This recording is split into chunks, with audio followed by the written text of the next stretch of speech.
Good morning बच्चों, कैसे हो आप? आई होप कि आप बहुत अच्छे होंगे और अपनी पढ़ाई बहुत अच्छे से कर रहे होंगे। आप जानते हैं हम पढ़ रहे हैं चैप्टर नटखट चूहा। और अब हम इस पाठ से संबंधित कुछ प्रश्न करेंगे जिनका उत्तर हमें अपनी समझ से देना है। पहले ही कहा गया है तुम्हारी समझ से, यानी हमें इन प्रश्नों का उत्तर जो है अपनी समझ से देना है। तो प्रश्न पहले वाला क्या है? बारिश के मौसम में ऐसा क्या होता है जिससे चूहा अपने बिल में से निकल नहीं पाया होगा? तो प्यारे बच्चों, आपको बताना है कि बारिश के मौसम में ऐसा क्या होगा कि चूहा अपने बिल से निकल नहीं पाया होगा। इसका उत्तर क्या हो सकता है? अभी हम देखेंगे कि इसका उत्तर क्या होगा।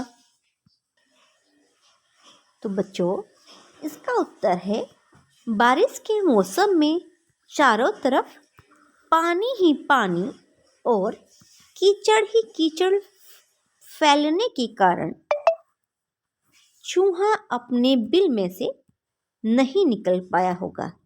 यानी बारिश के मौसम में आपको पता है जब बारिश होती है तो पानी पानी हो जाता है और कीचड़ कीचड़ हो जाता है और आप भी जो है अपने घर में से नहीं निकल पाते हैं। इसी तरह चूहा भी अपने बिल में रहा होगा, अपने बिल से बाहर वह नहीं निकल पाया होगा, क्योंकि जैसे हम घर में रहते हैं उसी तरह चूहे रहते हैं बिल में। अगला प्रश्न हम देखेंगे क्या है।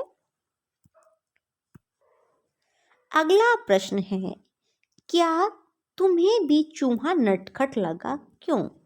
तो अब हमें बताना है कि हमें भी चूहा नटखट लगा है क्या। तो इसका उत्तर तो आप सभी जानते हैं, हाँ, हमें भी चूहा नटखट लगा। और हमें चूहा नटखट क्यों लगा, वो इसका उत्तर हम आपको अभी बताते हैं।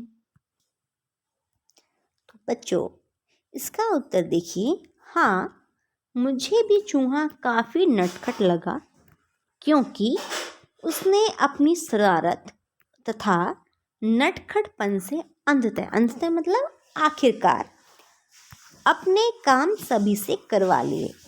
उसने अपनी टोपी सिलवा ली, उस पर सितारे भी जुड़वा लिए तथा अंततः राजा के सिंहासन पर बैठने में भी सफल रहा।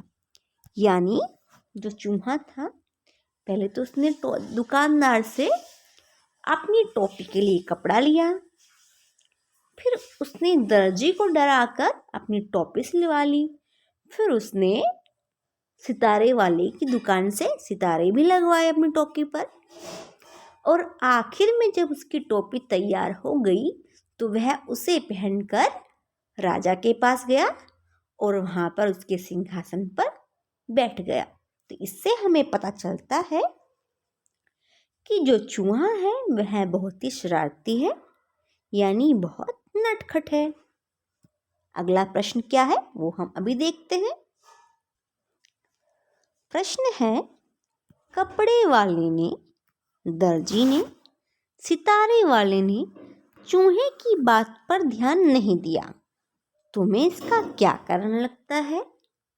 तो बताओ बच्चों, तुम्हें इसका क्या कारण लगता होगा कि आखिरकार कपड़े वाले ने, दर्जी ने, सितारे वाले ने चूहे की बात पर ध्यान नहीं दिया और फिर चूहे को उन्हें डराकर अपना काम करवाना पड़ा। तो इसका उत्तर क्या होगा वो हम अभी देख लेते हैं।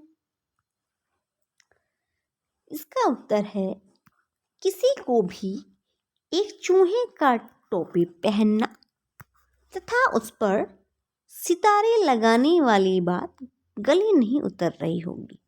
यानी गले नहीं उतर रही है मतलब कि उन्हें यकीन नहीं हो रहा होगा। गले नहीं उतरना का एक अर्थ होता है यकीन नहीं होना। गले नहीं उतरना एक मुहावरा है और इसे आम भाषा में इसका अर्थ होता है बात पर यकीन नहीं होना। तो दर्जी कपड़े वाला तथा सितारे वाला जो थे, उनको चूहे का टोपी पहनना तथा उस पर सितारे लगाने वाली बात गले नहीं उतर रही होगी, इसलिए किसी ने चूहे की बात पर ध्यान नहीं दिया होगा, यानी किसी ने भी चूहे की बात पर ध्यान नहीं दिया। तो बच्चों, इसका उत्तर अगर आप अपनी पसंद से, अपने विचार से कुछ और लिखना चाहते हैं तो भी आप लिख सकते हैं। इसके बाद हम करेंगे किसके पास जाओगे। तो देखो बच्चों, इसमें हमें क्या करना है। इसमें दिया गया है, चूहा अपने कामों के लिए बहुत से लोगों के पास गया, इन कामों के लिए तुम किसके पास जाओगे। जैसे कि आप जानते हो, पहले वह कपड़े की दुकान पर गया, दर्जी के पास गया और सितारे वाले की दुकान पर गया। तो उसको अपना काम बनवाने के लिए अलग अलग लोगों के पास जाना पड़ा। तो हमें बताना है कि अगर हमें ये सब काम कराने होंगे तो हम किस किस के पास जाएंगे।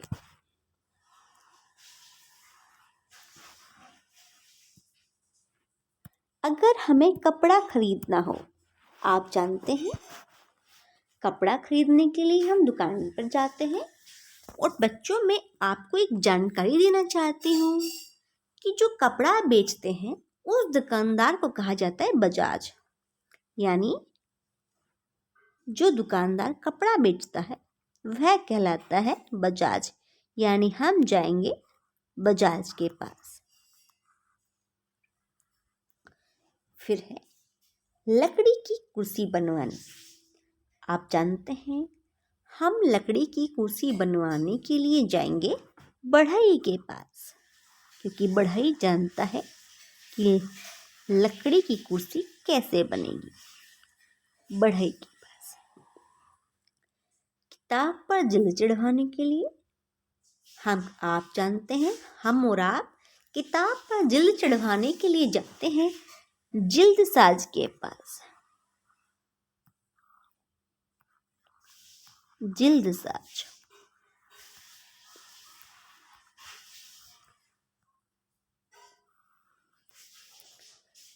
बाल कटवाने।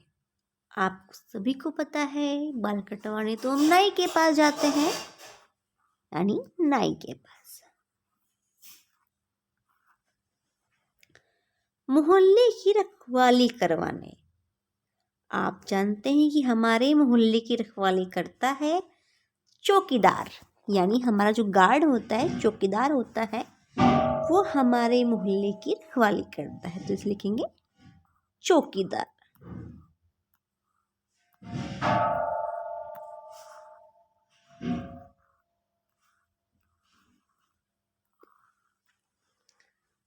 फिर है मिट्टी के दिए और सुराही खरीदने। तो बच्चों, मिट्टी के दिए और सुराही खरीदने के लिए आप जाएंगे कुम्हार के पास।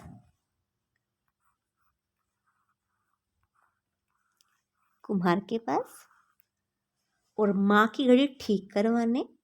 अगर आपकी मम्मी के पास एक बहुत अच्छी घड़ी है और अगर वो खराब हो गई तो आप बताइए किसके पास जाएंगे। आप जाएंगे घड़ी साज के पास। जो घड़ी ठीक करता है वो कहलाता है घड़ी साज।